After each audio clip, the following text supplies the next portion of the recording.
بسم الله الرحمن الرحيم. أفحسب الذين كفروا أن يتخذوا عبادي من دوني أولياء إنا أعتدنا جهنم للكافرين نزلا قل هل ننبئكم بالأخسرين أعمالا الذين ضل سعيهم في الحياة الدنيا وهم يحسبون أنهم يحسنون صنعا أولئك الذين كفروا بآيات ربهم ولقائه فحبطت أعمالهم فلا نقيم لهم يوم القيامة وزنا ذلك جزاؤهم جهنم بما كفروا واتخذوا آياتي ورسلي هزوا إن الذين آمنوا وعملوا الصالحات كانت لهم جنات الفردوس نزلا خالدين فيها لا يبغون عنها حولا قل لو كان البحر مدادا لكلمات ربي لنفد البحر قبل أن تنفد كلمات ربي ولو جئنا بمثله مددا قل إنما أنا بشر مثلكم يوحى إلي أنما إلهكم إله واحد فمن كان يرجو لقاء ربه فليعمل عملا صالحا ولا يشرك بعبادة ربه أحدا صدق الله مولانا العظيم. الصلاة والسلام عليك يا سيدي يا رسول الله. الصلاة والسلام عليك يا سيدي يا حبيب الله. الصلاة والسلام عليك يا سيدي يا شفيع المذنبين وعلى آلك وأصحابك يا سيدي يا رحمة للعالمين.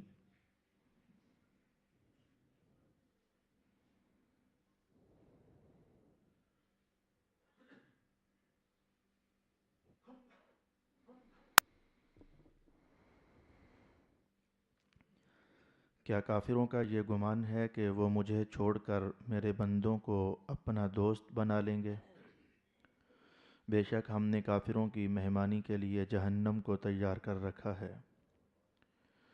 آپ کہیے کہ ہم تم کو یہ خبر دیں کہ سب سے زیادہ نقصان دہ کام کن لوگوں کے ہیں؟ یہ وہ لوگ ہیں جن کی تمام کوششیں دنیا کی زندگی میں ضائع ہو گئیں اور وہ یہ سمجھتے رہے کہ وہ نیک کام کر رہے ہیں۔ یہ وہ لوگ ہیں جنہوں نے اپنے رب کی آیتوں اور اس سے ملاقات کے ساتھ کفر کیا، سو ان کے اعمال ضائع ہو گئے، اور ہم قیامت کے دن ان کے لیے کوئی وزن قائم نہیں کریں گے۔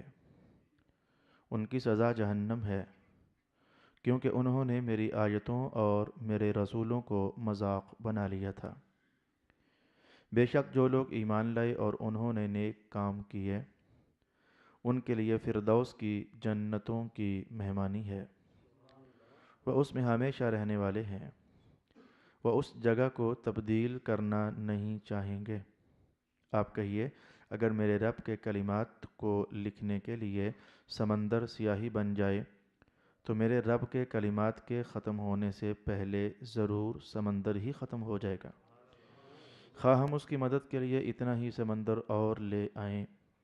آپ کہیے میں خدا نہ ہونے میں تمہاری ہی مثل بشر ہوں، میری طرف یہی وحی کی جاتی ہے کہ تمہارا خدا ایک خدا ہے۔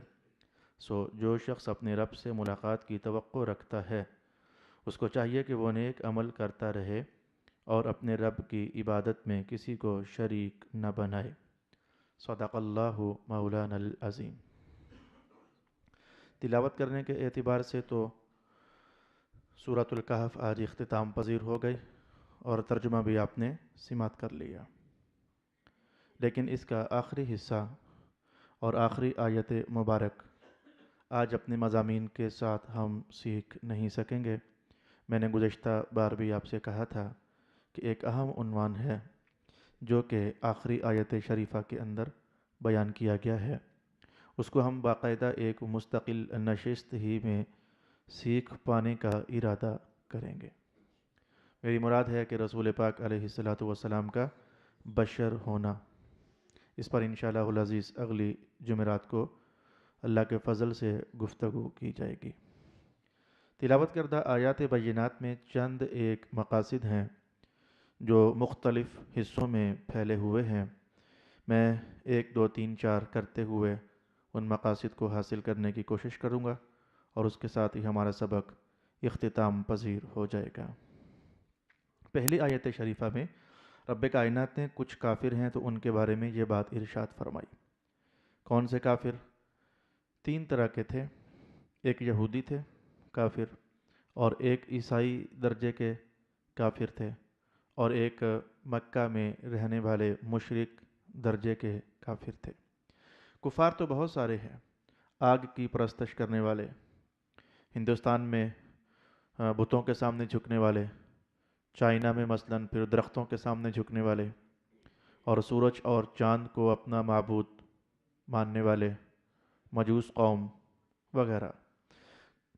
کفار بہت ساری قسموں کے ہیں، لیکن یہاں پر قرآن حکیم نے 3 طرح کے کافروں کا حوالہ ارشاد فرمایا۔ فرمایا کہ یہ کافر لوگ، ان کا گمان یہ ہے کہ یہ میرے بندوں میں سے، مجھے چھوڑ کر تو میرے بندوں میں سے کچھ ایسے ہیں کہ جن کو اپنا دوست بنا لیں گے۔ بندے وہ میرے ہیں لیکن یہ ان کو اپنا حمایتی بنانا چاہتے ہیں۔ ایسا نہیں ہوگا۔ اِنَّا أَعْتَدْنَا جَهَنَّمَ لِلْكَافِرِينَ نُزُلًا۔ ان کافروں کو جن کا بیان یہاں ہے، ان کو ذرا ہمارے پاس آنے دیں، ہم نے بطور مہمان نوازی کے ان کے لیے دوزخ تیار کی ہوئی ہے۔ کون تھے یہ کافر جن کا حوالہ اس آیت شریفہ میں بیان ہوا؟ قرآن حکیم نے اس کو ایک اور مقام پر یوں ارشاد فرمایا: وَقَالَتِ الْيَهُودُ عُزَيْرٌ ابْنُ اللَّهِ وَقَالَتِ النَّصَارَى الْمَسِيحُ ابْنُ اللَّهِ۔ یہودیوں نے کہا کہ حضرت عزیر جو کہ اللہ کے نبی تھے تو یہ تو اللہ کے بیٹے ہیں، اور عیسائیوں نے کہا کہ حضرت عیسیٰ تھے جو اللہ کے نبی، لیکن یہ اللہ کے بیٹے ہیں۔ تو یہودیوں نے حضرت عزیر کو اللہ کا بیٹا جانا اور مانا، عیسائیوں نے حضرت عیسیٰ علیہ السلام کو اللہ کا بیٹا جانا، اور بات صرف یہیں تک نہ رکی، بیٹا جاننا ہی کفر ہے۔ رب کائنات نے ارشاد فرمایا: لم یلد ولم یولد، اس کا بھی کوئی بیٹا اور بیٹی نہیں، اور وہ بھی کسی کا بیٹا بیٹی نہیں۔ وہ اولاد سے پاک ہے، اور وہ والدین ہونے سے بھی پاک ہے۔ کوئی اس کا والد ہو اللہ کا، اللہ اس سے پاک ہے۔ کوئی اللہ کی اولاد ہو، اللہ اس سے بھی پاک ہے۔ تو ان کے کافر ہونے کے لیے اور دوزخ میں جانے کے لیے اتنا ہی کافی تھا کہ انہوں نے اللہ کا بیٹا مان لیا۔ اور جو مشرکین مکہ تھے وہ تو فرشتوں کو اللہ کی بیٹیاں تسلیم کیا کرتے تھے، اور یہ بات ہم مختلف حصوں میں قرآن حکیم میں پڑھ چکے ہیں۔ تو صرف بیٹا ماننا ہی کافر بنانے کے لیے کافی تھا، لیکن انہوں نے اس سے بھی تجاوز کیا اور عزیر کو معبود کے درجے میں اتار لیا۔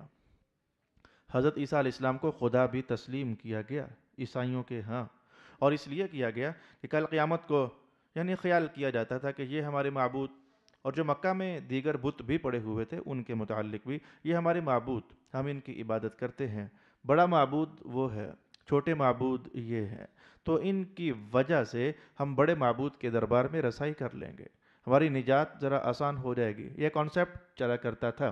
تو رب کائنات نے فرمایا کہ ان کا خیال یہ ہے کہ ایک تو عزیر اللہ کا بیٹا اور دوسرا عیسیٰ اللہ کا بیٹا، اور صرف بیٹا ہی نہیں بلکہ انہوں نے خدا ہونے تک کی بات بھی کر دی ہوئی ہے۔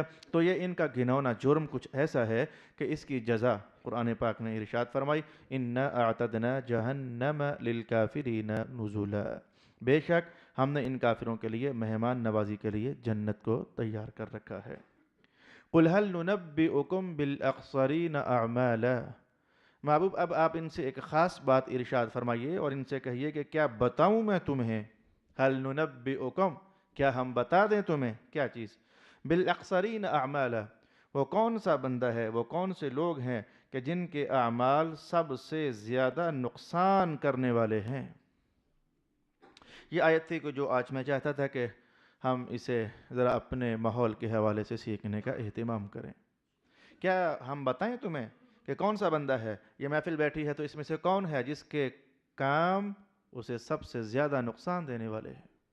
گجرخان، پاکستان، ہندوستان، پوری دنیا جہاں بھی انسان رہتے ہیں تو ان انسانوں کی بستیوں میں اور ان انسانوں کی دنیا میں وہ کون سا انسان ہے یا وہ کون سا گروپ ہے کہ جس کے متعلق رب کائنات نے کہا کہ ان کے کام سب سے زیادہ نقصان دینے والے ہیں، وہ اپنا ستیہ ناش کر رہے ہیں، اپنا نقصان کر رہے ہیں۔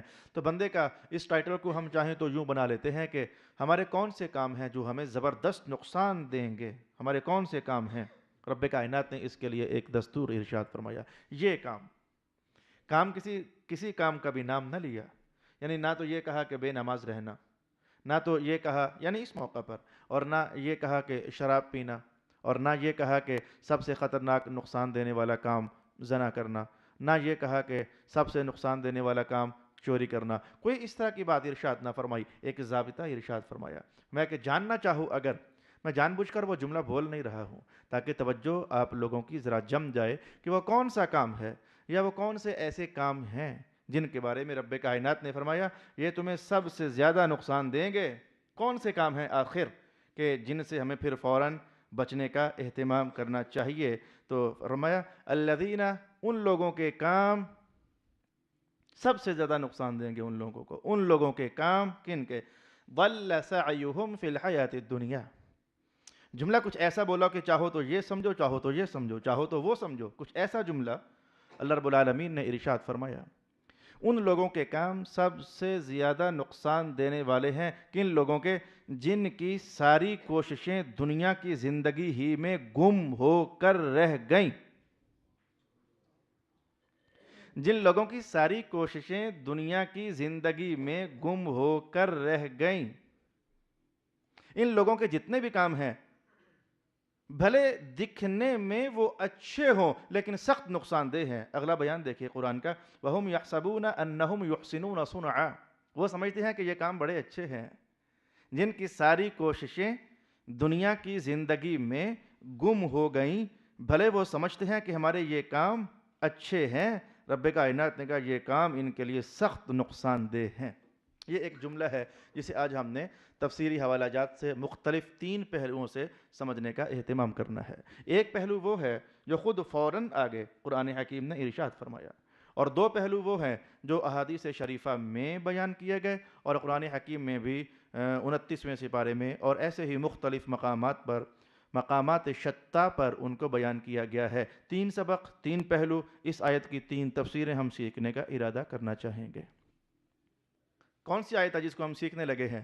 رب کائنات نے فرمایا کیا ہم بتائیں تمہیں وہ کون سے لوگ ہیں کہ جن کے کام سب سے زیادہ نقصان دینے والے ہیں؟ فرمایا ان لوگوں کے کام جن کی ساری کوششیں دنیا کی زندگی میں گم ہو گئیں اور وہ خیال کر رہے ہیں کہ یہ بڑا اچھا کام ہے۔ تفسیر کا پہلو نمبر 1 ہم پہلے قرآن حکیم سے آغاز کرنا چاہیں گے۔ پہلو نمبر 1 فرمایا کہ اولئک الذین کفروا بآیات ربہم، یہ تو وہ لوگ ہیں کہ جو کافر ہیں، اپنے رب کی آیات کا انکار کرتے ہیں اور اپنے رب کی ملاقات کا انکار کرتے ہیں، مر کر دوبارہ جی اٹھنے پر یقین نہیں رکھتے۔ یہ معنی ہوتا ہے اپنے رب کی ملاقات کا انکار کرتے ہیں، مر کر دوبارہ جی اٹھنے کا یقین اور ایمان نہیں رکھتے۔ فَحَبِطَتْ أَعْمَالُهُمْ، تو ان کے سب اعمال ضائع ہو گئے۔ پھر دنیا میں انہوں نے بہت سارے اچھے کام کیے تھے اور وہ کام دنیا ہی میں رہ گئے، تو ان کے کسی اچھے کام نے بھی ان کو قیامت کو کوئی فائدہ نہ دیا۔ تو فائدے کا نہ ہونا یہ خود بہت بڑا نقصان ہوا کرتا ہے۔ تو فرمایا کہ یہ کافر لوگ ہیں، ان کے سب اعمال حبطت اعمالهم، وہ اعمال سب کے سب محبوط ہو جائیں گے۔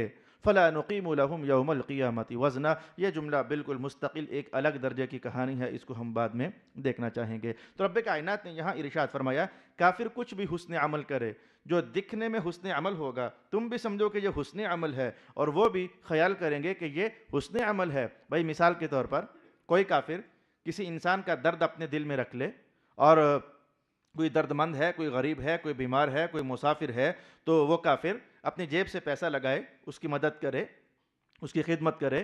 انسانیت کی خدمت اللہ کے ہاں بہت بڑی نیکی ہے، دیکھنے والا بھی سمجھے گا کہ یہ بہت اچھا کام کر رہا ہے، اور کافر خود بھی تو یہی سمجھ رہے ہیں کہ ہم بہت اچھا کام کر رہے ہیں، انسانیت کی فلاح اور بہبود کا ہم سوچ رہے ہیں، تو یہ سب سوچ رہے تھے کہ کام بہت اچھا ہے۔ رب کائنات نے کہا بہت برا ہے۔ مولا وجہ کیا ہے؟ میں کفروا، ان کے اچھے کام میں کفر کی تاریکی ہے، ایمان کا چاننا نہیں ہے۔ کام فائدہ تب دیا کرتا ہے کہ جب کام ہو حسن عمل اور اس میں مدینے والے محمد پر ایمان بھی ہو جائے، اللہ کی ذات پر ایمان بھی ہو جائے۔ تو ایمان اور عمل جب یہ دونوں مل جائیں تو نتیجہ پروفٹ ہوا کرتا ہے۔ ایمان اور عمل یہ دونوں مل جائیں تو نتیجہ منافع ہوا کرتا ہے۔ ایمان اور عمل یہ دونوں مل جائیں تو نتیجہ اللہ کی رضا مندی ہوا کرتا ہے۔ ایمان اور عمل دونوں مل جائیں تو نتیجہ رب العالمین کی خوشنودی بن جاتا ہے۔ ایمان اور عمل یہ دونوں مل جائیں تو مصطفیٰ جان رحمت کی نظر کمانے کے لیے یہ سبب عظیم بن جاتا ہے۔ ایمان اور عمل یہ دونوں مل جائیں تو انسانی زندگی کے بوٹے پر اللہ رب العالمین بہت میٹھا پھل پیدا فرما دیتا ہے۔ ایمان اور عمل یہ دونوں مل جائیں تو قبروں اور برزخوں کا لمبا ترین سفر طے کرنا آسان ہو جاتا ہے۔ ایمان اور عمل یہ دونوں مل جائیں تو اس کے اثرات صرف آپ کی ایک شخصیت کی حد تک نہیں رہتے، بلکہ ان دونوں چیزوں کے مجموعے کے اثرات اللہ رب العالمین نسلوں تک جاری فرما دیتا ہے۔ اسے ہم نے گزشتہ نشست میں بھی ملاحظہ کرنے کا اہتمام کیا تھا۔ تو پلٹ آئیے، میں نے گفتگو کا ایک مرحلہ آپ کے لیے پورا کر دیا۔ رب کائنات نے ارشاد فرمایا الذین ضل سعیہم فی الحیاۃ الدنیا۔ میں بتاؤں کہ یہ بات کہاں لکھی ہوئی ہے قرآن حکیم میں؟ عمل صالح مفید تب ہوتا ہے جب اس کے ساتھ ایمان مل جاتا ہے۔ ارشاد باری ہوا من عمل صالحا وهو مؤمن، من عمل صالحا من ذکر او انثى وهو مؤمن۔ جو بندہ اچھا کام کرے، مذکر ہو یا مؤنث، اس سے غرض نہیں، جو بندہ اچھا کام کرے ایمان اس میں ہے، یہ ایمان کا ہونا یہ اچھے کام کے نتیجہ خیز ہونے کے لیے قرآن حکیم نے دلیل بنا دیا۔ میرا خیال ہے کہ اگر ہم اتنے حصے کو اگر اپنی زندگی میں غور سے دیکھنا چاہیں گے تو ہم لاکھ لاکھ اللہ کا شکر ادا کریں گے، اس نے اپنی ذات پر ہمیں ایمان نصیب فرمایا، اس نے اپنے محبوب کو نبی ماننے کے لیے ہمیں ایمان عطا فرما دیا، اس نے تمام آسمانی کتابوں پر ہمیں ایمان عطا فرما دیا، اس نے تمام رسولوں پر ان کی عظمتوں شانوں سمیت ہم سب کو ایمان عطا فرما دیا، اور اس نے تمام ملائکہ پر جیسے ایمان لانا چاہیے تو ہمیں وہ توفیق اور سعادت عطا فرما دی۔ چلے یہاں تک میں کہوں گا کہ ہمارا گزارا چل سکتا ہے۔ رب کائنات نے فرمایا کہ یہ نقصان زدہ وہ لوگ ہوتے ہیں جن میں ایمان نہیں، تو چلو ہم میں ایمان ہے، لگا ابھی کہ وہ نقصان جو کافروں کے لیے ہے نا وہ نقصان ابھی ہمارے لیے نہیں ہے، اللہ نے ایمان کی سعادت عطا فرما دی۔ لیکن اب میں فوراً کچھ آگے بڑھ جانا چاہوں گا، جس کے بعد تو شاید ممکن ہے کہ ہر شخص اپنے آپ کو پکڑے اور پکڑ کر جھنجھوڑ دے۔ وہ بندہ جس کے اعمال جس کی تمام کوششیں دنیا میں کھپ گئیں اور وہ خیال کر رہا ہے کہ میں تو بہت اچھا کر رہا ہوں، تو میں اس کے کام بڑا نقصان دیں گے اس کو۔ وہ اٹھا، اس کی صبح میں اللہ کی یاد کا جلوہ ہی نہیں ہے، نیوز پیپر اس کے ہاتھ میں تھا، چائے کا کپ اس کے ہاتھ میں تھا، کافی کی پیالی اس کے ہاتھ میں تھی، یا اس نئے دن کا آغاز ہو رہا ہے۔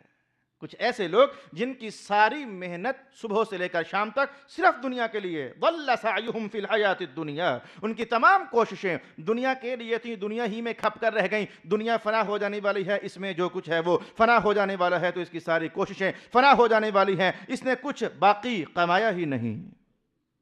صبح اٹھا، اخبار پڑھنے سے اس کی زندگی کا آغاز ہو رہا ہے، آج کے دن کا چائے پینے سے اس کی آج کے دن کا آغاز ہو رہا ہے، بہت مارکا لگا لیا، بچوں کو اسکول چھوڑنے کے لیے چلا گیا، یہ اس کی زندگی کے ابتدائی مراحل ہیں آج کے دن کے حوالے سے۔ اٹھا اور کاروبار پر چلا گیا، سارا دن اس نے کمائی کی، سارا دن مال کمایا، جھوٹ بھی بولا، سچ بھی بولا، حرام بھی کمایا، حلال پر بھی اس نے ہاتھ رکھا، 100 چیٹنگ کی، 100 فراڈ اس نے کی ہے، تو زندگی کا سارا دن آرس کا گزر گیا۔ درمیان میں آواز آئی تھی اللہ اکبر اللہ اکبر، لیکن اس نے دھیان ہی نہ دیا، پھر اپنے کام میں لگ گیا، پھر 2 3 4 گھنٹے اور گزر گئے، پھر آواز آئی تھی حی علی الصلاۃ حی علی الفلاح، اس نے پھر دھیان نہ دیا، بیٹھا رہا، جمع رہا، جدھر مصروف تھا مصروف ہی رہا، اور وہ لحظہ بھی گزر گیا۔ آج آخر سورج اپنی تمام تر روشنیاں اور توانائیاں لے کر وہ مغرب کے افق میں جب ڈوبنے کے لیے روانہ ہو گیا، تو پھر بھی کوئی کہہ رہا تھا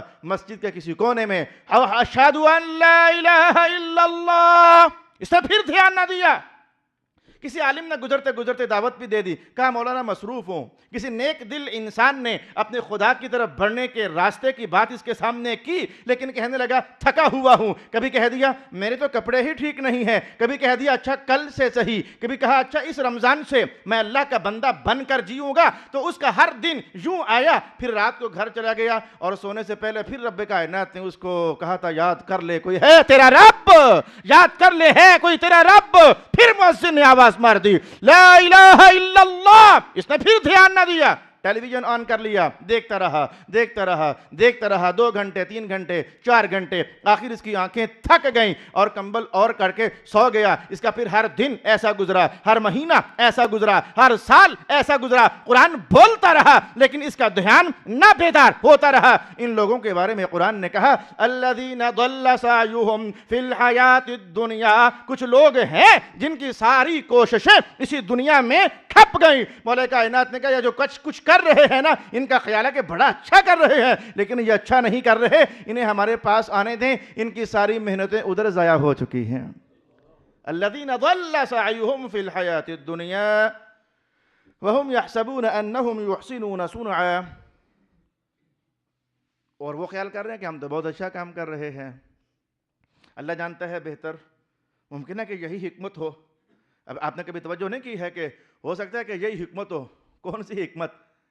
چلو 50 کی 5 نمازیں ہو ہی گئیں، تو چلو ایسا ہوتا کہ ساری ایک دم سے پڑھ لو، چلو جان چھوڑو، کہا جاتا کہ ساری ایک دم سے پڑھ لو، لیکن ایسا نہ کہا گیا ساری فجر کے ٹائم پڑھ لو فارغ ہو جاؤ پھر جو مرضی کرتے رہو۔ فرمایا ایسے نہیں۔ ساری شام کو پڑھ لو 5 کی 5، فرمایا ایسے بھی نہیں۔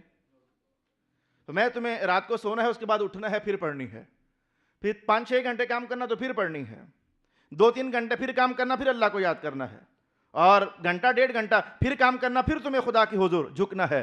کچھ ٹائم گزرے، کھانا شانا کھا لینا، تو پھر تمہیں خدا کے دربار میں حاضر ہونا ہے۔ کہیں ایسا تو نہیں ہے کہ رب کائنات یہ فرما رہا ہے کہ تمہاری زندگی کے کام ہیں الگ الگ، کوئی ٹف ہوتا ہے، کوئی نرم ہوتا ہے، کوئی سخت ہوتا ہے، کوئی بڑا پیچیدہ ہوتا ہے، کوئی بڑا الجھا ہوتا ہے۔ اور ہے تو ایسا ہی، ہمارے کام تو ایسے ہی ہیں، کوئی کام ہمیں پھنسا دیتا ہے، کوئی کام بڑا آسان ہوتا ہے، کوئی جلدی کور ہو جاتا ہے، اور کسی کی ریکوری ذرا مشکل ہو جاتی ہے۔ کہیں ایسا تو نہیں کہ رب کائنات نے سمجھایا کہ ہاں ہم جانتے ہیں کہ تمہارے دن بھر کے کام اور رات بھر کے جو معاملات ہیں بڑی پیچیدگیوں میں ہیں۔ مولا کائنات نے کہا ایک طریقہ ہے کہ یہ آسان ہو جائیں گے۔ مولا وہ طریقہ کیا ہے؟ میں وقفے سے ہمارے دربار میں جھکتے رہا کرو، اللہ تعالیٰ تمہارے سارے کام آسان فرما دے گا۔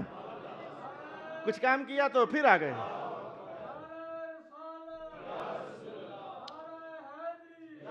کیا ایسا نہیں ہوتا ہے کہ دفاتر میں بیٹھنے والے یا دکاندار لوگ گھنٹہ 1.5 گھنٹہ گزرا، یار چائے لے کے آؤ، یار میں آپ کی لینگویج بول رہا ہوں، یار یہ کیوں؟ مجھ سے کہتے ہیں آپ بھی پیو، میں کہتا ہوں بھائی میں تو نہیں پیتا، مجھ سے تو نہیں پی جاتی اتنی چائے۔ گرمیوں کے موسم میں چائے گجر خان کے اندر میں نے دیکھی، تو جناب چائے لے آؤ، بھائی یہ کیوں؟ جی جسم تازہ دم ہو جاتا ہے۔ یہ مستری مزدور سارا 2-4-5 گھنٹے کام کیا، جی چائے ہو جائے، جی بانے سے چائے کا نام، دکاندار، تاجر، مستری مزدور، ورکرز، ہارڈ ورکر سارے، یہ کیوں جی؟ او جی ذرا جسم تازہ ہو جاتا ہے۔ اور خدا کے بندو، اگر چھوٹی سی چائے کی پیالی پینے سے تمہارا جسم تازہ ہو جاتا ہے نا، تو اللہ کی قسم خدا کے سامنے 2 سجدے دینے سے تمہاری روح تازہ ہو جائے گی نا۔ اس بات کو احساس میں ڈالو، اس بات کو احساس میں اتارو۔ رب کائنات کا پیغام پھر سنو، الذین ضل سعیہم فی الحیات الدنیا وہم یحسبون انہم یحسنون صنعا۔ شرمناک تعبیر ہوگی، کوئی نئی کہانی نہیں ہے، کئی بار کہا، شرمناک چیز ہوگی۔ ہمیں سبزی لانے کے لیے بھی ٹائم مل جائے، کوئی مصروفیت نہیں، ہمیں بازار آنے جانے کے لیے بھی ٹائم مل جائے، کوئی مصروفیت نہیں۔ اب یہ تقریر نہیں ہے میرے بھائیو، اب میں اپنے اندر کے اس احساس کو درد بنا کر آپ تک ٹرانسفر کرنے کے لیے کوشش کر رہا ہوں۔ سبزیاں لانے کے لیے ہمارے پاس ٹائم ہو، مہمان بننے کے لیے ہمارے پاس ٹائم ہو، چائے پینے کے لیے ہمارے پاس ٹائم ہو، کوئی ہمارے پاس آ جائے تو گپے لگانے کے لیے ٹائم ہو، بیڈمنٹن کے لیے ٹائم ہو، کیرم بورڈ کے لیے ٹائم ہو، بلیئرڈ کے لیے ٹائم ہو، اور ہمیں کلبز میں جا کر کے تو کرکٹ کھیلنے کا ٹائم ہو، جم جوائن کرنے کا ہمارے پاس ٹائم ہو، یہ سارے ٹائم ہوں، اور ایک ٹائم نہ ہو تو محمد مصطفیٰ کی دی ہوئی نماز کا ٹائم نہ ہو، اگر ٹائم نہ ہو تو 2 سجدے دینے کا ٹائم نہ ہو، ٹائم نہ ہو تو قرآن کے 2 لفظ پڑھ لینے کا ٹائم نہ ہو. یار اتنے تو احساس اللہ نے ہمیں دیے ہیں، اتنا شعور تو اللہ نے آپ کو دیا ہے کہ جہاں اپنی زندگی بھر کے معاملات کو سمجھا ہے کہ یہ میری ضرورت بھی ہے، میری مجبوری بھی ہے، میری مصروفیت بھی ہے، تو خدا کے بندو اللہ کے حضور 2-4 سجدے کے لیے جھک جانے کو بھی اپنی ضرورت سمجھو، اپنی مجبوری بناؤ اور اپنی ضرورت بنا لو. وگرنہ قرآن کا بیان تو بڑے زمانوں سے بولتا چلا آ رہا ہے، الذین ضل سعیہم فی الحیاۃ الدنیا وہم یحسبون انہم یحسنون صنعا. کیا رسول اللہ نے کمائی نہیں فرمائی ہے؟ کی ہے. کیا حضور نے تجارت نہیں فرمائی؟ بالکل فرمائی ہے. کیا رسول اللہ نے بچے نہیں پالے ہیں؟ کیا حضور نے شادیاں نہیں نبھائی؟ میں تو شادیوں کے عنوان سے بڑا حیران ہوں، کئی مشاہدات گزر گئے. شادیوں سے پہلے ایک نوجوان کو دیکھتے ہیں، وہ مسجد میں آتا ہے، جاتا ہے، نماز پڑھتا ہے، مذہب کو ٹائم دیتا ہے. یہ شادی کیا ہو گئی؟ مسجد بھی لیٹ ہو گئی، مساجد میں پہنچنا لیٹ، قرآن کی نشست میں پہنچنا لیٹ. یار یہ کیا رسول اللہ علیہ السلام نے شادی نہیں کی؟ تم سے تو ایک شادی ہوئی تو تم سب کچھ لیٹ کر بیٹھے. مصطفیٰ جان رحمت نے 11 بیک وقت شادیاں فرمائیں، اور سیدہ عائشہ فرماتی ہیں کہ میرے حضور کے بھی کیا کہنے ہیں. اچھے بھلے عصر کی نماز پڑھنے کے بعد ہمارے گھر تشریف لاتے تو اچھی بھلی ہماری باتیں شروع ہو جاتی. تو عصر کے بعد کا ٹائم اسپیشل ہمارا ہوتا تھا ازواج کا، ہم اکٹھی ہو جایا کرتی تھی رسول اللہ کے پاس. تو آپ ہمیں مزاح بھی فرماتے، خوش طبیاں بھی فرماتے، اور ہماری آپس میں اگر کوئی چپکلش ہو چکی ہوتی تو اس کے فیصلے بھی فرماتے. بڑے معاملات چلا کرتے تھے. پھر یہ اچانک بلال کی آواز آ جاتی، اللہ اکبر اللہ اکبر. یہ اچانک آواز کا کیا آنا ہوتا کہ رسول پاک علیہ السلام یوں سٹینڈ اپ ہو جاتے کہ یوں آپ تشریف لے جانے کے لیے تیار ہو جاتے کہ جیسے ان کا ہمارے ساتھ کوئی تعلق ہی نہیں رہا. اور اس میں کیا شک ہے کہ رسول سمجھا رہے تھے کہ جب تمہارا وقت ہے سارے تعلقات تمہارے ساتھ ہیں، اور جب میرے اللہ کا وقت آ رہے سارے تعلقات ادھر ہو جاتے ہیں. یہ دیکھو کتنی میٹھی زندگی ہے، کتنی میٹھی زندگی ہے. میرے حضور نے زندگی کے شیڈول بنائے ہوئے تھے میرے بھائی، میرے حضور پاک کے شیڈول تھے. مہمانوں سے ملاقات کرنے کا الگ ٹائم ہوتا تھا. یہ ہماری طرح بے ہنگم زندگی نہیں تھی اور غیر مرتب زندگی نہیں تھی، زندگی میں گنجل نہیں تھے. مہمانوں کے لیے الگ سے ٹائم ہوتا بلکہ جگہ الگ سے ہوتی. مہمانوں کے لیے الگ سے ٹائم ہوتا، بیماروں کی بیمار پرسی کے لیے الگ سے ٹائم ہوتا. پھر چونکہ نبی تھے نا تو انسانوں کی فطرت ہے، رات کو سوئے تو خواب دیکھ لیا، تو پھر جب تک پوچھے نہ تو طبیعت بڑی بے چین رہتی ہے. پھر مصطفیٰ جان رحمت نے یہ بھی ایک ٹائم رکھا ہوا تھا، بھائی کوئی پھر آپ پوچھتے کوئی خواب شاب دیکھا تو پوچھ لو. بھائی رسول اللہ علیہ السلام تو یہاں تک باریک بینی کے ساتھ زندگی کا شیڈول مرتب کیا ہوا تھا. کوئی خواب دیکھا ہو تو بول لو بھائی، پوچھ لو بھائی. صحابہ خاموش ہوتے تو پھر حضور فرماتے اچھا اگر تم نے نہیں پوچھنا تو پھر میں تمہیں اپنا خواب بیان کر دیتا ہوں. تو رسول اللہ علیہ السلام پھر خوش طبی، پھر رسول اللہ علیہ السلام فی بعض الاوقات جو حکمت معاب شعر ہوتے تو حضور بعض اوقات شعر بھی سماعت کر لیا کرتے تھے. اور اپنے وہ جو حبش کے علاقے کے مسلمان تھے تو حضور ان کو نیزہ بازی بھی سکھایا کرتے تھے اور ان کو حرب کے معاملات بھی اور ضابطے بھی بتایا کرتے تھے. پھر رسول اللہ علیہ السلام کچھ چہل قدمی بھی کر لیا کرتے تھے. اور مصطفیٰ جان رحمت ایسا بھی ہوتا کہ ان تمام ہنگامہ ہائے زندگی میں کچھ وقت ایسا بچا لیتے کہ آپ یوں بیان جاری کرتے، لِمَا اللَّهِ وَقْتٌ لَا يَسَعُنِي فِيهِ نَبِيٌّ مُرْسَلٌ. میرا اللہ کے ساتھ کچھ وقت ایسا ہوتا ہے کہ میرے اور اللہ کے درمیان نہ کوئی فرشتہ آ سکتا ہے نہ کوئی نبی آ سکتا ہے. ایسا بھی ہوا کرتا تھا.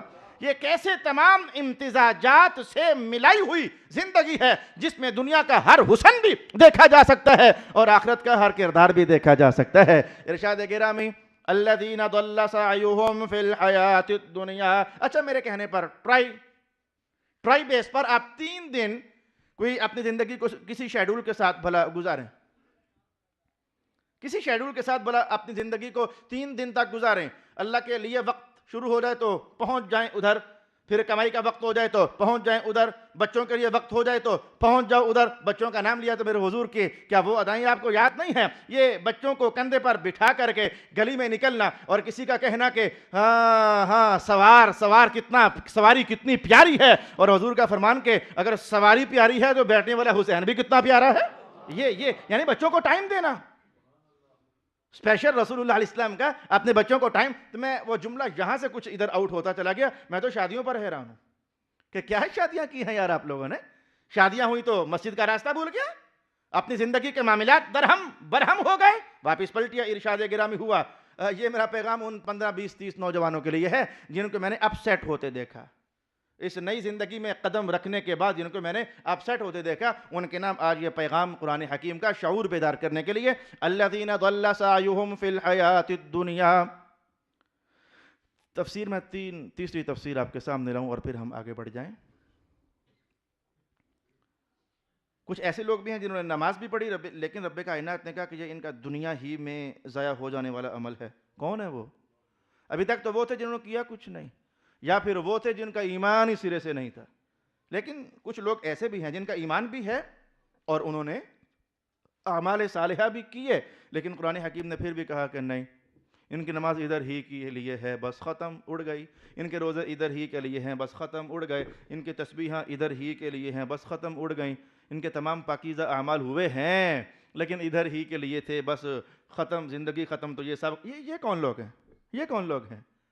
یہ جو تیسرا پہلو ہے، یہ کون لوگ ہیں؟ امام فخر الدین رازی ارشاد فرماتے ہیں، الذین یعملون بالریاء، وہ لوگ جو کہ ریاکاری کی خاطر نماز پڑھتے ہیں۔ ان کی نماز اللہ کے لیے تھی نہیں تو ادھر گئی بھی نہیں، جن کے لیے تھی ادھر رہ گئی، جن کے اعمال صالحہ اللہ کے لیے تھے ہی نہیں تو ادھر گئے ہی نہیں۔ کیے تھے، ایمان بھی تھا، عمل بھی صالح تھا، لیکن جیسے ایمان عمل کو صالح بناتا ہے تو ریاکاری عمل کو اخلاص والا بناتے۔ ریاکاری اگر نکل جائے تو عمل اخلاص والا ہو جاتا ہے، ریاکاری آ جائے تو عمل کا اخلاص ختم، کفر آ جائے تو ایمان ختم، ریاکاری آ جائے تو عمل کا اخلاص ختم۔ میں نے کہا کہ یہ تیسری طرح کے لوگ تھے جن کو رب کائنات نے کہا کہ بس یہ سمجھتے ہیں کہ ہم بڑا اچھا کام کر رہے ہیں، لیکن یہ اچھا کام نہیں ہے۔ اچھا کام تو ہے کہ جس کے لیے کیا تمہارا کام اس کے لیے راز بن جائے، بس قیامت والے دن رب جان رہا ہو اور تم جان رہے ہو کہ ہم نے یہ کام بھی کیا تھا۔ فَلَا نُقِيمُ لَهُمْ يَوْمَ الْقِيَامَةِ وَزْنًا، یہ جملہ میں نے روکا تھا، میں نے کہا تھا اس میں ایک الگ سے مضمون ارشاد ہوا۔ ہم قرآن حکیم کی ترتیب سے اب آگے بڑھنے لگے ہیں۔ پہلی تفسیر میں نے یہ بیان کی تھی کہ جن لوگوں کی ساری کوششیں دنیا میں ضائع ہو گئیں، اس سے مراد کافر لوگ ہیں، اور آگے قرآن پاک کا حصہ میں نے تلاوت کیا۔ ان کافروں کے لیے رب کائنات نے ارشاد کیا، فَلَا نُقِيمُ لَهُمْ يَوْمَ الْقِيَامَةِ وَزْنًا، ہم نے ان کے لیے بروز قیامت وزن قائم کرنا ہی نہیں۔ انہوں نے جو کچھ کیا تو ہم نے وزن قائم کرنا ہی نہیں۔ اس جملے کو دو طریقے سے سمجھا گیا۔ مفسرین کی ایک جماعت نے کہا کہ کافروں کے لیے میزان عدل لگایا ہی نہیں جائے گا۔ ویسے ترازو ہے جس میں اعمال تلیں گے، لیکن تفسیر کا ایک رخ یہ ہے کہ کافروں کے لیے قیامت والے دن ترازو لگایا ہی نہیں جائے گا، کیونکہ ان کا کوئی اچھا عمل ہے ہی نہیں۔ پھر ترازو کے دو پلڑے ہوتے ہیں، ایک میں ایک شے ہوتی ہے، دوسرے میں دوسری شے ہوتی ہے، تو ان کے پاس تھا ہی کفر، اور کفر کسی بھی کام کو اچھا بننے ہی نہیں دیتا، تو جو کچھ بھی ان کے پاس تھا وہ سارے کا سارا گندا ہی تھا۔ وہ ایک ہی پلڑے کا سامان تھا، دوسرے پلڑے کا سامان ان کے پاس ہے ہی نہیں ہے۔ کوئی عمل صالح، ایمان نہیں تھا تو عمل صالح بھی نہیں تھا، پلڑے کے دوسرے پلڑے کے لیے سامان ہی ان کے پاس نہیں ہے۔ تو جب سامان ہی ان کے پاس ایک پلڑے کا ہے تو اس کی تلائی نہیں ہو سکتی ہے، ایک طرف نیک اعمال ایک طرف برے اعمال، جب ہیں ہی ایک طرح کے، سارے کے سارے ایک ہی طرح کے، تو فرمایا کہ ان کے لیے پھر میزان لگانے کا فائدہ کیا ہے، لہذا میزان ان کے لیے نہیں لگایا جائے گا۔ یہ ایک تفسیر بیان ہوئی، اور تفسیر کا دوسرا پہلو یہ ہے کہ کافروں کے لیے میزان لگایا جائے گا، تکڑی ہوگی، ترازو ہوگا، لیکن فرمایا کہ ان کے جتنے بھی اعمال تھے جب ان کو ترازو میں ڈالا جائے گا تو چونکہ ان میں ایمان نہیں تھا تو ان کا کوئی وزن ہی نہیں ہوگا، ترازو لگے گا۔ پہلا قول یہ ہے کہ ترازو لگے گا ہی نہیں کافروں کے لیے، اور دوسرا قول یہ ہے کہ ترازو لگے گا لیکن ان کے جو بھی اعمال تھے ان کا کوئی وزن ہی نہیں ہوگا، اس لیے کہ کام کا وزن تب پیدا ہوتا ہے کہ بندہ ادھر اللہ کو مان رہا ہو، ادھر محمد الرسول اللہ کو مان رہا ہو، تو ان کے کسی کام میں وزن نہیں ہوگا۔ یہ دوسری تفسیر ارشاد فرمائی گئی، ذالک جزاؤہم جہنم بما کفروا، ان کی سزا جہنم ہے کیونکہ انہوں نے میری آیتوں اور میرے رسولوں کو مذاق بنا لیا تھا۔ ان الذین آمنوا وعملوا الصالحات، بے شک وہ لوگ جو ایمان لائے اور انہوں نے نیک کام کیے، کانت لہم جنات الفردوس نزلا، ان کے لیے جنات ہیں فردوس والی، ان کی مہمان نوازی کے طور پر ان کے لیے جنت الفردوس ہے، یوں کہہ لیجئے، ایمان والے اور اچھے عمل والے ان کے لیے جنت الفردوس ہے۔ بھی جنت تو جنت ہوئی، یہ فردوس کیا ہوا؟ جنت ہی ہوئی جنت، لیکن کہا جنت نہیں، وہ جنت جو فردوس ہے۔ آج میں اس کی تلاش میں تھوڑا سا وقت میں نے استعمال کیا کہ یہ فردوس کیا ہے ساتھ. اتنا تو ہم پہلے جانتے ہیں کہ رسول پاک علیہ السلام نے فرمایا کہ جنتوں میں سب سے اونچی جنت جنت الفردوس ہے. جو سب سے اونچی ہے اس کا نام جنت الفردوس ہے. اتنا کہ تو ہم پہلے بھی جانتے تھے. پھر اتنا بھی ہم نے حدیث پاک میں سنا ہوا ہے کہ جو جنت الفردوس ہے یہ سب سے اونچی اور افضل اس لیے ہے کہ اس کی جو چھت ہے وہ اللہ کا عرش ہے. جو اللہ کا عرش ہے تو یہ چھت ہے جنت الفردوس کی. گویا جنت الفردوس کے اوپر دیکھو تو ایک جو چھت ہے وہ اللہ کا عرش ہے. تو میں یہ نہیں کہنے لگا کہ اس کے اوپر اللہ بیٹھا ہوا ہے, یہ نہیں میں کہہ رہا, بس اللہ کا عرش ہے.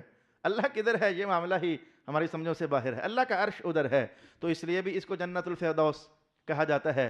میری نظر پڑی امام جلال الدین سیوطی نے جو یہ روایت نقل فرمائی حضرت کعب سے بھی اور حضرت عبداللہ ابن عباس سے بھی, وہ فرمانے لگے کہ یہ فردوس لفظ جو ہے یہ عربی زبان کا لفظ نہیں ہے.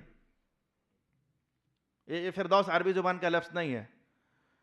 اس کے بارے میں دو قول کیے گئے, یا تو یہ نبطی جو زبان ہے اس کا لفظ ہے, اور یا یہ سریانی زبان کا لفظ ہے. یہ زبانوں کے نام ہوتے ہیں نا, یہ پٹواری ہے, اردو ہے, پشتو ہے, انگریزی ہے, بلوچی ہے, سندھی ہے, یہ تو ہمارے اپنے گھر کی ہو گئی ساری.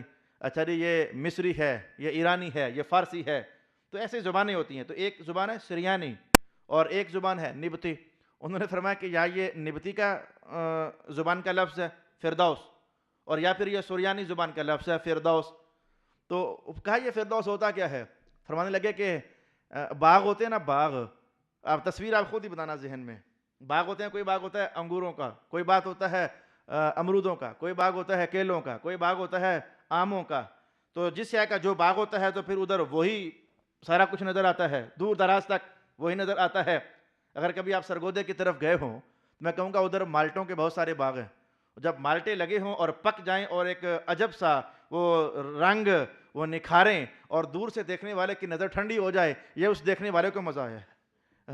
آپ نے نہ دیکھے ہوں گے تو آپ کو اس لطافت کا احساس ہی نہیں ہوا.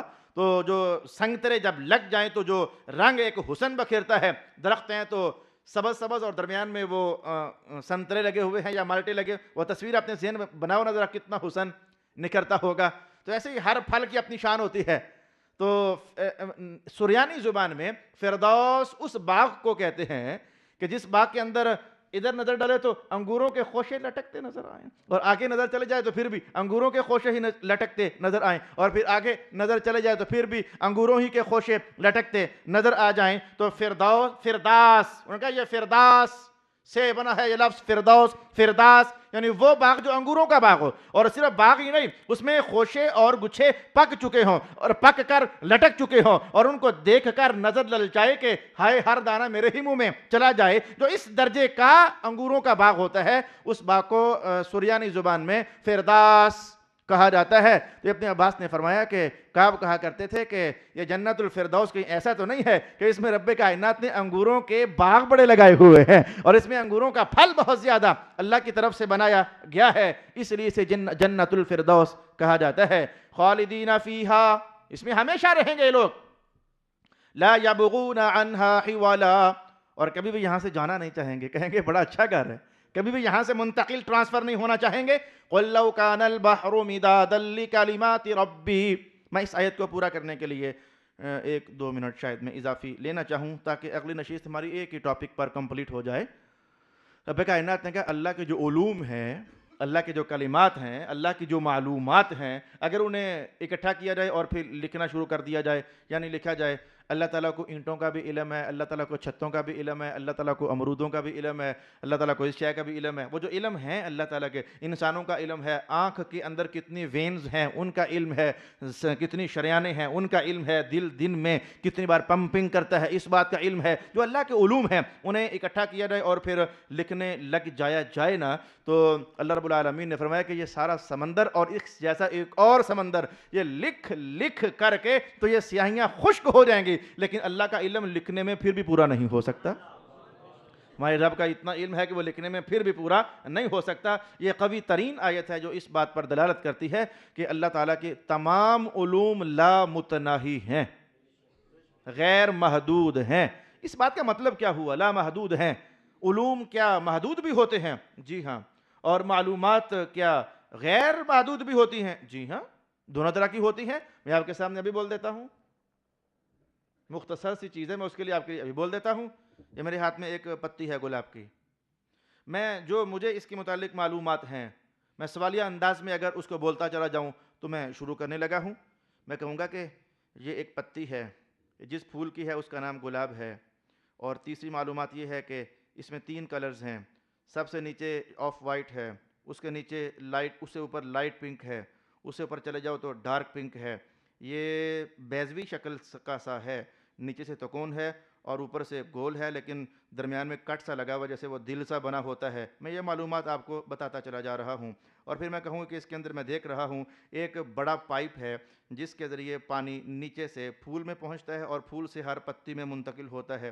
پھر میں دیکھ رہا ہوں کہ اس بڑے پائپ کے دائیں اور بائیں بہت باریک باریک پانی کی نالیاں ہیں جن میں پانی نیچے سے ٹرانسفر ہوتا ہوتا اوپر آ جاتا ہے اور پھر پوری پتی میں پھیل جاتا ہے، جس کی وجہ سے پتی سرسبز اور شاداب رہتی ہے. اور پھر میں اگلی معلومات یوں بول دوں، حیرت ہے، یہ پانی چلا نیچے سے تھا جڑ سے اور تنے میں آ گیا، تنے سے پتے میں آ گیا، پتے سے شاخ میں، اور تب تک تو اس پانی میں کوئی خوشبو نہیں تھی، لیکن جب یہی پانی پتی میں آ گیا تو اس میں خوشبو پیدا ہو گئی ہے. میں یہ معلومات بھی آپ کے سامنے بول دوں. اور پھر میں اس کی موٹائی جو ہے، اب ہمارے پاس وہ ایم ختم ہو گیا کہ میں کتنی اس کی موٹائی بیان کروں، اور میں اس کی پھر لمبائی کے متعلق پھر معلومات رکھوں، اس کی چوڑائی کے متعلق میں پھر معلومات رکھوں، اور اس کے وزن کے متعلق میں پھر معلومات رکھوں، اور یہ کب تک اس حالت میں باقی رہ سکتی ہے یہ پھر میں معلومات رکھوں. اور پھر میں جائزہ لوں کہ آخر اس کے اندر جو پانی ہے اس پانی کی مقدار کتنی ہے، اور پانی کے علاوہ جو باقی مواد اور میٹیریل اس کے اندر ہے وہ مواد کتنا ہے. تو یہ پھر ایک اور معلومات آپ کے سامنے ہو جائے گی. پھر میں کہوں گا کہ ایک پھول کے ساتھ اس جیسی کتنی پتیاں ہو سکتی ہیں، یہ پھر ایک علم کی کہانی ہے. پھر میں کہوں گا کہ ان پتیوں کے اندر وہ جو چھوٹے چھوٹے سٹیگماز ہوتے ہیں، وہ دانے دانے، وہ کتنے ہیں، یہ پھر ایک معلومات ہو جائے گی. پھر یہ جو پھول ہے یہ ڈالی کے اوپر لگا تو ڈالی کی لمبائی کتنی ہے، یہ پھر ایک معلومات ہو جائے گی. پھر کانٹے دائیں بائیں آئیں کتنے لگے ہوئے ہیں، یہ ایک پھر معلومات ہو جائے گی. یہ ایک دن اور رات میں کتنا پانی اس تک پہنچتا ہے، ایک اور معلومات ہو جائے گی. پھر جب سورج چڑھتا ہے تو وہ اپنی تیز شعائیں پھینکتا ہے تو کتنا کو پانی ڈیزالو ہو جاتا ہے، یہ ایک اور معلومات. اب میں بولتا چلا جاؤں، آخر انسان ہوں، اور پھر ایک وقت آ جائے گا میں کہوں گا بھائی بس مجھے اتنا ہی پتا ہے. ایک وقت ایسا آ جائے گا میں کہوں گا بس بھئی مجھے تو اتنا ہی پتا ہے، اس سے زیادہ مجھے معلوم نہیں ہے.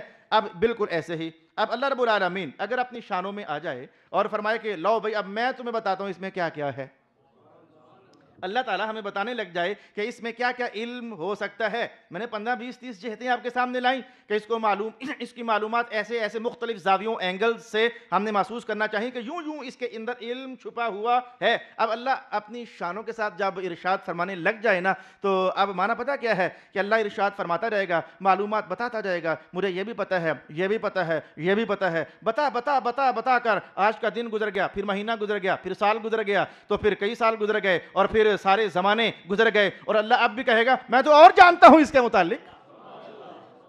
یہ کچھ ایسی سی بات ہے. اسی پتی کے متعلق آپ بولو تو 10 باتیں بولو گے، کوئی اور بولے گا تو 15 بولے گا، کوئی اور بولے گا تو 30 بولے گا. یہ فرق ہو گیا نا، علوم کے مابین فرق ہو گیا نا. اگر بندے بولیں تو ان میں فرق ہے.